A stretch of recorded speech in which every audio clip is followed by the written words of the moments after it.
नमस्कार दोस्तों, आप सभी का बहुत बहुत स्वागत है हमारे इस प्लेटफॉर्म पर। दोस्तों, मैं दिव्या आप सभी के साथ जुड़ती हूँ करंट अफेयर के सेशन में।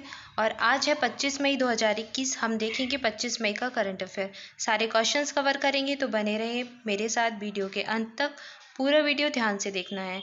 और गाइस, ये जो वीडियो है करंट अफेयर का, ये सभी एग्जाम के लिए इम्पोर्टेंट है। आप किसी भी एग्जाम की तैयारी कर रहे हो, किसी भी प्रतियोगी परीक्षा में अगर आप बैठने वाले हो, तो ये सेशन आपके लिए इम्पोर्टेंट हो जाता है। इसलिए आपको पूरा वीडियो ध्यान से देखना है और डेली करंट अफेयर का जो सेशन होता है उसको जरूर से अटेंड करना है। आइए चलिए स्टार्ट करते हैं आज का सेशन। देखते हैं पहला प्रश्न क्या है। पहला प्रश्न है, अंतर्राष्ट्रीय राष्ट्रमंडल दिवस कब मनाते हैं? इंटरनेशनल कॉमनवेल्थ डे कब सेलिब्रेट किया जाता है?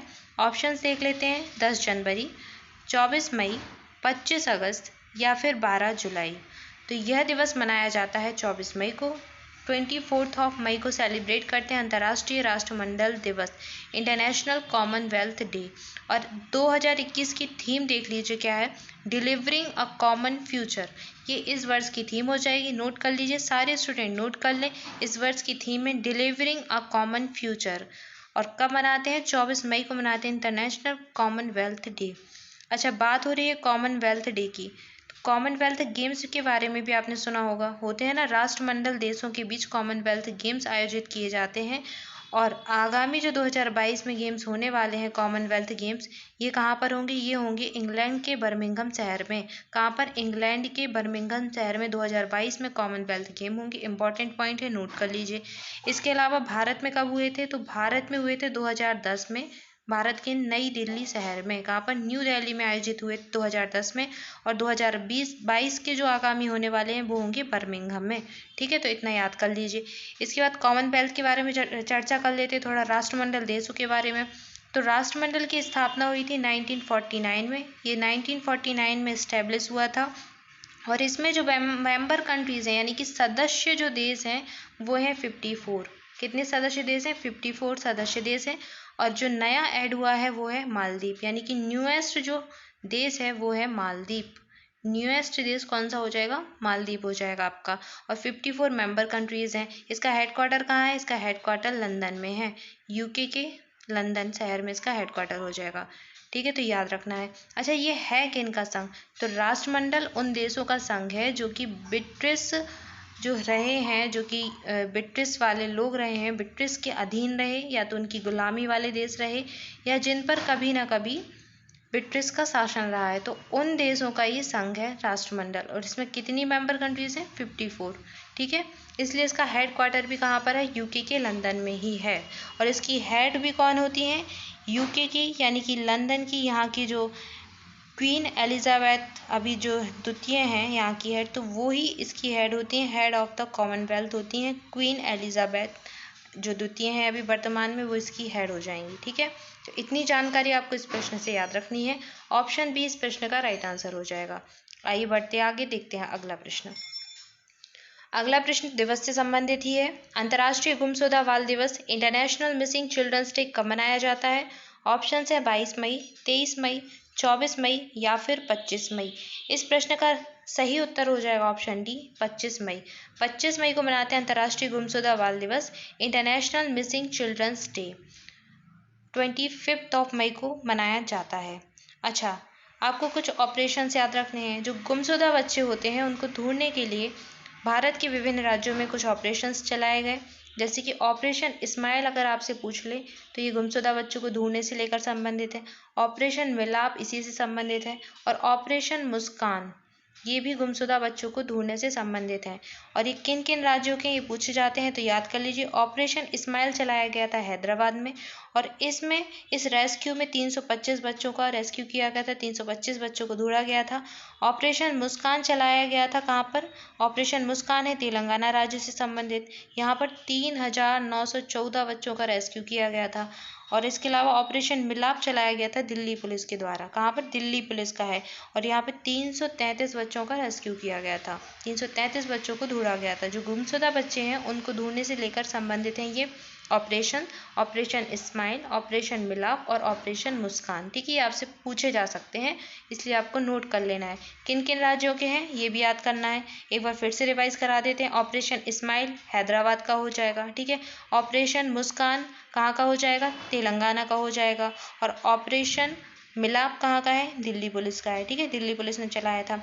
इसके अलावा एक रिपोर्ट आई थी जिसमें बताया गया था कि भारत में जो गुमशुदा बच्चों की सबसे ज़्यादा केसेस मिलते हैं वो मिलते हैं मध्य प्रदेश राज्य में। कहाँ पर, मध्य प्रदेश राज्य में सबसे ज़्यादा गुमशुदा बच्चों की केसेस पाए जाते हैं।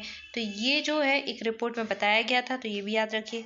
अच्छा, एक international centre for missing and exploit children यानी कि ICMEC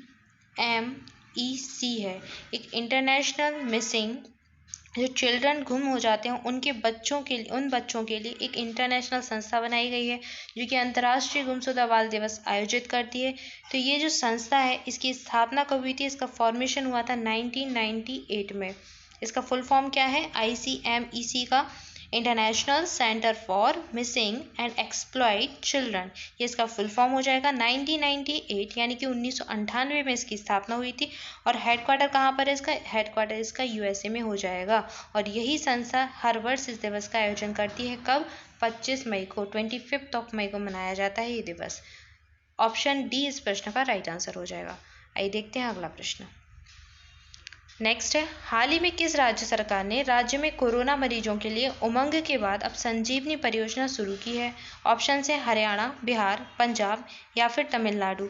इस प्रश्न का राइट आंसर हो जाएगा ऑप्शन ए हरियाणा। तो हरियाणा राज्य के द्वारा अब संजीवनी परियोजना प्रारंभ की गई है। ये परियोजना किससे संबंधित है, ये कोरोना के रोगियों से संबंधित है। इस परियोजना के द्वारा हरियाणा जो राज्य है वहाँ पर कोरोना के मरीजों को इलाज उपलब्ध कराया जाएगा। अगर आपसे पूछ ली जाए कि उमंग परियोजना कहाँ की है तो ये भी हरियाणा की थी, और संजीवनी परियोजना भी कहाँ की है, ये भी हरियाणा की है। ऑप्शन ए इस प्रश्न का राइट आंसर हो जाएगा। तो जो हल्के और मध्यम लक्षणों वाले कोरोना के मरीज होते हैं उनको देखभाल देने के लिए, उनके घरों पर ही इलाज की सुविधा उपलब्ध कराने के लिए संजीवनी परियोजना खोली गई है, यह प्रारंभ की गई है। और ये उन ग्रामीण क्षेत्रों में चिकित्सा देखभाल का विस्तार करेगी जहां पर वायरस की दूसरी लहर फैलने की संभावना अधिक है। ठीक है, और जहां पर लोग अभी कम जागरूक हैं, तो ये उन ग्रामीण क्षेत्रों के लिए योजना प्रारंभ की गई है। संजीवनी परियोजना किस राज्य की है, हरियाणा की। उमंग परियोजना किस राज्य की है, हरियाणा की। दोनों याद रखनी है। ठीक है, दोनों कोविड से संबंधित है। तो इस प्रश्न का जो राइट आंसर है ऑप्शन ए हो जाएगा, हरियाणा।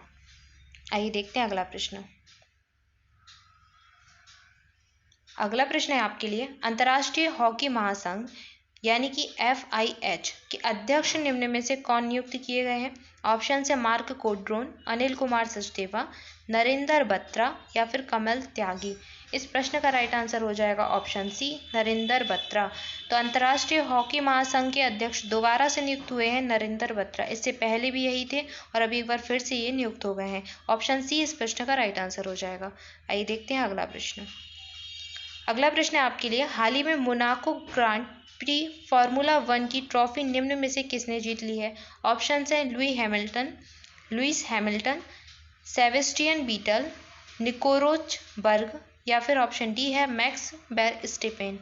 इस प्रश्न का राइट आंसर हो जाएगा ऑप्शन डी, मैक्स वेरस्टेपेन। तो मैक्स वेरस्टेपेन ने मोनाको ग्रांड प्री फार्मूला 1 की ट्रॉफी अपने नाम कर ली है। माँ से मोनाको, माँ से मैक्स, याद कर लीजिए आप। 2021 की इस वर्ष की जो ट्रॉफी है ये इन्होंने अपने नाम कर लिया, मैक्स वेरस्टेपेन। ठीक है, और ये इनके करियर की 12वीं जीत है। ठीक है, और इस सत्र की यानी कि 2021 की दूसरी जीत है इनकी, और करियर की 12वीं जीत हो जाएगी।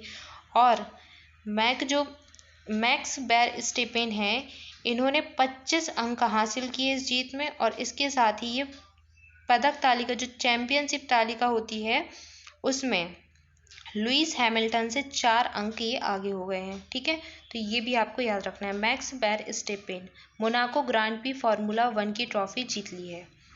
ऑप्शन डी इस प्रश्न का राइट आंसर हो जाएगा। आइए देखते हैं अगला प्रश्न।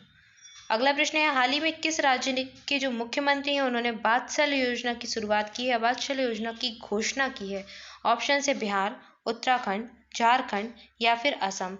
इस प्रश्न का राइट आंसर हो जाएगा ऑप्शन बी, उत्तराखंड। तो उत्तराखंड के मुख्यमंत्री ने शुरू की है वात्सल्य योजना, और ये योजना किससे संबंधित है, तो कोविड के टाइम यानी कि कोरोना की महामारी के बीच जिन बच्चों ने अपने माता पिता को खो दिया है, तो उन बच्चों की देखभाल से संबंधित योजना है वात्सल योजना। यानी कि जो बच्चे उत्तराखंड के जो बच्चे अपने माता पिता को कोरोना की वजह से खो चुके हैं, उन बच्चों की देखभाल, उनकी पढ़ाई का खर्चा और उनके खान पान की व्यवस्था, उनकी शिक्षा, रोजगार हेतु प्रशिक्षण, हर चीज़ की व्यवस्था करवाएगी उत्तराखंड की राज्य सरकार। कब तक? 21 वर्ष की आयु होने तक। उन बच्चों की 21 वर्ष की आयु होने तक उत्तराखंड की सरकार उनका पूरा खर्चा उठाएगी, पूरी देखरेख करेगी। तो वात्सल्य योजना बच्चों से संबंधित है। ठीक है, कहाँ की? उत्तराखंड की। उत्तराखंड के मुख्यमंत्री कौन है? तीरथ सिंह रावत, और उन्होंने ही इस योजना की घोषणा की है। ऑप्शन बी इस प्रश्न का राइट आंसर हो जाएगा। अच्छा, क्या ऐसी ही योजना किसी और राज्य के द्वारा शुरू की? जी हाँ, बिल्कुल। तो आंध्र प्रदेश सरकार ने भी कोरोना की वजह से जिन बच्चों ने अपने माता पिता को खोया है, उनके लिए फिक्स्ड डिपॉजिट की व्यवस्था की है। कितने? 10 लाख रुपए का फिक्स्ड डिपॉजिट कराया जाएगा उन बच्चों के नाम, और 25 वर्ष की आयु होने पर इन बच्चों को ये राशि प्रदान की जाएगी। इसके अलावा और राज्यों के द्वारा भी योजनाएं चलाई जा रही हैं। मध्य प्रदेश, हरियाणा राज्य ने भी घोषणा की है। दिल्ली सरकार ने भी घोषणा की है कि वो बच्चों की देखभाल करेंगे, उनकी पढ़ाई का खर्चा उठाएंगे, जिन बच्चों ने अपने माता पिता को कोविड की वजह से खो दिया है। ठीक है, तो सभी राज्यों के द्वारा ये योजनाएं स्टार्ट कराई जा रही हैं, पर नाम याद रखना है। वात्सल्य योजना अगर पूछ ली जाए तो कहाँ की है? उत्तराखंड राज्य की। ऑप्शन बी इस प्रश्न का राइट आंसर है। आइए बढ़ते आगे, देखते हैं अगला प्रश्न।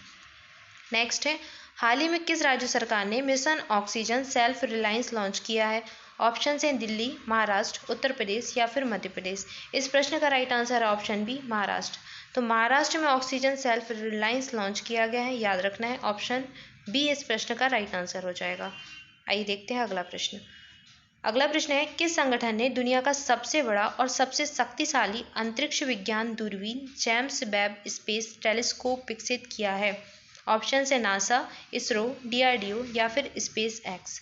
तो यह टेलीस्कोप जो विकसित है वो किया गया है नासा के द्वारा। नासा अमेरिका की अंतरिक्ष एजेंसी, और इसके द्वारा जेम्स वेब स्पेस टेलीस्कोप विकसित किया गया है, और बताया जा रहा है कि दुनिया का सबसे बड़ा और सबसे शक्तिशाली अंतरिक्ष विज्ञान दूरबीन है। किसने विकसित किया है? नासा ने। नासा कहाँ की अंतरिक्ष एजेंसी? अमेरिका की। इसरो कहाँ की अंतरिक्ष एजेंसी है? भारत की। इसरो की स्थापना कब हुई थी? 15 अगस्त 1969 में इसकी स्थापना हुई थी। इसकी स्थापना की डेट बहुत पूछी जाती है, एग्जामिनर्स की फेवरेट डेट है ये, तो आप सभी को याद कर लेनी है। कब हुई थी इसरो की स्थापना? 15 अगस्त 1969 में। और डीआरडीओ की स्थापना कब हुई थी? डीआरडीओ की स्थापना हुई थी 1958 में। ठीक है, तो ये भी आपको याद रखना है। और स्पेस एक्स अमेरिका की एक प्राइवेट कंपनी है जो कि अंतरिक्ष कार्यों से ही संबंधित है। ठीक है, तो आपको ये सभी याद रखना है। ऑप्शन ए इस प्रश्न का राइट आंसर हो जाएगा। आइए बढ़ते आगे, देखते हैं अगला प्रश्न। अगला प्रश्न है, सच कहूँ तो किसकी आत्मकथा है? ऑप्शन से हर्षवर्धन सिंह, कामनी देवी, नीना गुप्ता या फिर सुरेश मुकुंद। इस प्रश्न का राइट आंसर है ऑप्शन सी, नीना गुप्ता। सच कहूँ तो इनकी आत्मकथा है, और हाल ही में इसका विमोचन है वो होने वाला है। नीना गुप्ता, सच कहूँ तो। ठीक है, ऑप्शन सी इस प्रश्न का राइट आंसर हो जाएगा।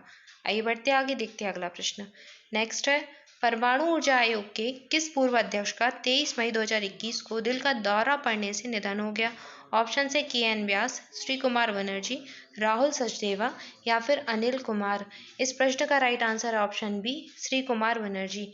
तो श्री कुमार बनर्जी का अभी हाल ही में निधन हो गया है, और ये किससे संबंधित हैं? ये परमाणु ऊर्जा आयोग से संबंधित हैं। परमाणु ऊर्जा आयोग की ये पूर्व अध्यक्ष हैं। इसके अलावा इनसे इम्पोर्टेंट पॉइंट क्या है? इनको पद्मश्री से सम्मानित भी किया जा चुका था। 2005 में इनको पद्मश्री से सम्मानित किया था, और इसके अलावा 1989 में इनको शांति स्वरूप भटनागर पुरस्कार भी प्रदान किया गया था, जो कि विज्ञान के क्षेत्र में बहुत इंपॉर्टेंट पुरस्कार हो जाता है, तो ये भी याद रखना है। शांति स्वरूप भटनागर पुरस्कार मिला था 1989 में, और पद्मश्री कब मिला था? पद्मश्री अवार्ड मिला था 2005 में। किनको? श्री कुमार बनर्जी को। किस क्षेत्र से संबंधित है? विज्ञान से संबंधित है। परमाणु ऊर्जा आयोग के पूर्व अध्यक्ष रह चुके थे। ठीक है, ऑप्शन बी इस प्रश्न का राइट आंसर हो जाएगा। सो गाइज, ये था आज का करंट अफेयर। आइए देखते हैं आज के लिए आपका प्रश्न है, हाल ही में 51वां हस्तशिल्प और उपहार मेला का उद्घाटन कहाँ पर किया गया? ऑप्शन है दिल्ली, हैदराबाद, लखनऊ या फिर भोपाल। इस प्रश्न का राइट आंसर आप सभी को कमेंट बॉक्स में करना है। सभी बच्चे आंसर करने का प्रयास करें, क्योंकि आप जब भी कोई आंसर करते हो, जो भी प्रश्न का आंसर आप लिख लेते हो, वो आपको बहुत अच्छे से याद हो जाता है और वो आपका कभी गलत नहीं होता है। तो आपको आंसर जरूर करना है। So thank you for watching this video. आप सभी घर पर रहें, सुरक्षित रहें और पढ़ाई करते रहें। मिलते हैं नेक्स्ट वीडियो में।